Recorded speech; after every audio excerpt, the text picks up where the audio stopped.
দর্শক, কিছুক্ষণ আগে রাজধানী বাড্ডায় ইস্ট ওয়েস্ট ইউনিভার্সিটির সামনে থেকে শিক্ষার্থীদের আন্দোলনের খবর জানিয়েছেন আমাদের সহকর্মী শুভ খান।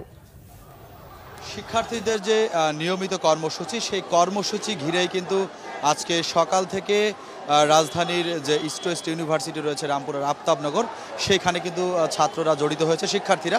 আপনারা দেখতেই পাচ্ছেন যে আমরা এখানে সকাল থেকে উপস্থিত রয়েছি। এখানে কিন্তু শান্তিপূর্ণভাবে বলতে গেলে চলে যে এখানে কিন্তু শিক্ষার্থীদের সকাল থেকে যে উপস্থিতি, সেই উপস্থিতি নিয়েই কিন্তু তারা এখানে তাদের যে কর্মসূচি তারা কিন্তু চালিয়ে যাচ্ছে এবং তাদের যে নিয়মিত কর্মসূচি সেটি কিন্তু তারা চালিয়ে যাচ্ছে শান্তিপূর্ণভাবে।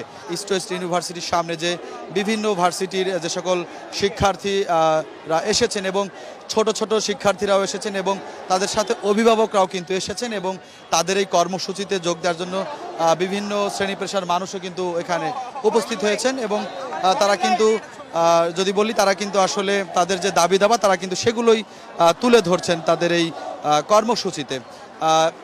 আইনশৃঙ্খলা বাহিনীর যারা কর্মকর্তা রয়েছেন তারা কিন্তু দূরে রয়েছেন এবং শিক্ষার্থীরা কিন্তু তাদের ভার্সিটির সামনে শান্তিপূর্ণ যে তাদের যে দাবি, সেই দাবিগুলোই কিন্তু তুলে ধরছেন, বারবারই তুলে ধরছেন। এই দাবি নিয়ে কিন্তু তাদের এই কর্মসূচির দাবিগুলোই কিন্তু তারা তুলে ধরছেন এবং এখানে কিন্তু আমরা দেখতে পাচ্ছি যে অভিভাবকরাও কিন্তু তাদের এই কর্মসূচিতে যোগ দিয়েছেন। আমরা অনেক অভিভাবকদেরকে দেখেছি, তারাও কিন্তু তাদের এই কর্মসূচিতে এসেছে।